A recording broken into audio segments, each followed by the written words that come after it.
L'àrea d'Educació i Formació de l'Ajuntament de Reus va promoure al llarg del primer trimestre d'aquest curs escolar un seguit de jornades formatives destinades a introduir les noves tecnologies de la informació en el dia a dia de les associacions de mares i pares d'alumnes de Reus.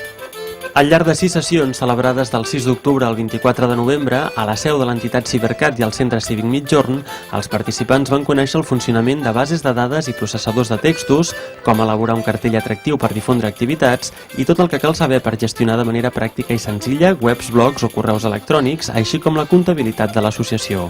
Els formadors formaven part del Pla d'Ocupació sobre Noves Tecnologies de l'any 2010 promogut pel Departament de Treball i l'Ajuntament de Reus. Aquesta activitat formativa per a les mares i pares va tenir la col·laboració del Pla Educatiu d'Entorn.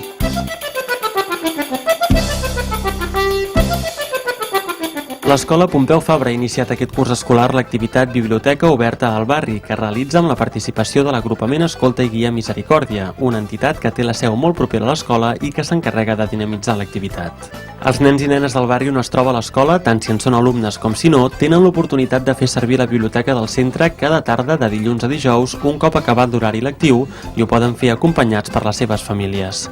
Nosaltres durant el curs fem unes exposicions relacionades amb diferents events literaris. Ara mateix, per exemple, estem celebrant el centenari del Massa Gran i al voltant d'aquestes exposicions organitzem algunes activitats, com ara contes relacionats amb els personatges o amb els autors, algunes projeccions de pel·lícules o alguns tallers plàstics. Els monitors de l'agrupament donen suport als infants i els ajuden a conèixer els recursos de què disposa la biblioteca. A més, també s'expliquen contes i es fan activitats de lectura sempre en llengua catalana. De moment, aquesta activitat només es porta a terme a l'Escola Pompeu Fabra, però no es descarta estendre-la a altres centres educatius. La ciutat, com a espai de trobada i convivència, va ser el fil conductor de la passada edició del Parc de Nadal de Reus. El principal esdeveniment nadalenc, lúdic i educatiu del Camp de Tarragona va obrir portes del 27 de desembre al 4 de gener amb més de 6.500 metres quadrats distribuïts en diferents espais adaptats a les diferents edats, des d'una ludoteca per a infants de 0 a 3 anys fins a propostes per a nois i noies de fins a 18 anys. Una de les novetats del Parc de Nadal va ser la realització de la jornada Educació i Lleure, compromís de ciutat sobre educació i lleure adreçada a les associacions de mares i pares d'alumnes de Reus, aprofitant que el parc és un esdeveniment amb clara vocació familiar i educativa. L'acte, que comptava amb la col·laboració del Pla Educatiu d'Entorn, va proposar diferents ponències relacionades amb el lleure en família, l'esport o l'educació en el lleure. La mateixa jornada també va servir perquè representants de les AMPA de les escoles Joan Rebull, Mogli i La Bitxeta expliquessin les seves experiències dins aquest àmbit. Tenim una proposta educativa molt concreta que es basa en un ideari i gira entorn de 3 opcions i en el que intentem sobretot potenciar el que és el treball per projectes. És a dir, que els nanos, els nens i les nenes siguin protagonistes del seu propi aprenentatge.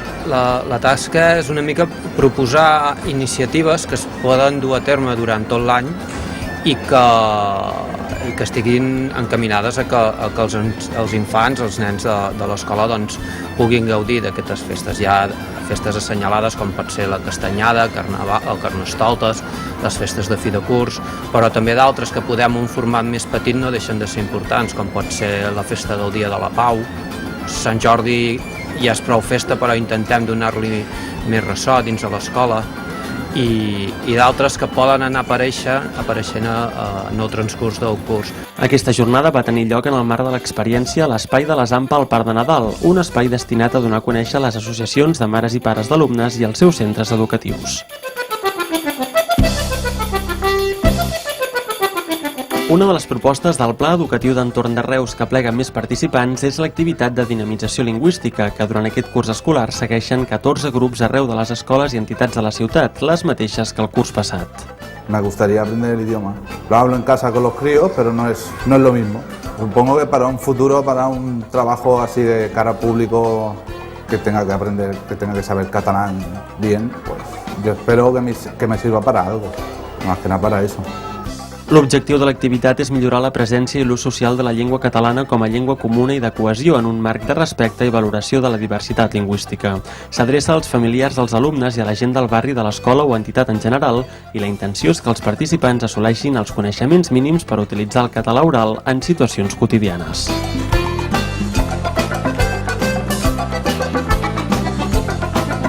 Des de fa uns quants cursos, Reus ha incorporat el programa Tastets d'Ofici dins el Pla Educatiu d'Entorn en el seu eix de treball d'aprenentatges professionalitzadors.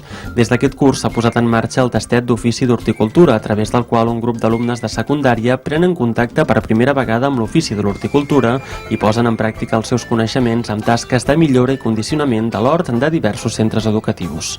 De fet, es tracta d'una activitat que es realitza seguint el model conegut com a aprenentatge-servei. Els alumnes apliquen els coneixements adquirits al seu centre a través d'una tasca pràctica en benefici de la comunitat. Durant el primer trimestre del curs, el tastet d'horticultura el va desenvolupar un grup d'alumnes de l'Institut Roseta Mauri fent tasques d'educació de l'hort de l'Institut Escola Pi del Burgar. Durant aquest trimestre, un grup de nois i noies de l'Institut Josep de Piró arrangen l'hort de l'Escola Maria Fortuny. Bueno, les activitats que fem es divideixen en dos tipus, és treball teòric i treball pràctic. El treball teòric és tot dintre l'aula i a l'hort fem les parts pràctiques, que bueno, és teoria de jardineria amb pràctica a l'hort, no? És més agrícola, però bueno, provem d'adaptar-ho una mica perquè els horts són el mitjà que tenim nosaltres per fer els treballs. I llavors les feines que fem doncs, és una mica dintre de les feines de jardineria, doncs ells que veguin el que és el treball en equip, que, bueno, companyerisme, repartiment de treballs, organització, no? Una mica perquè aprenguin tots aquests valors.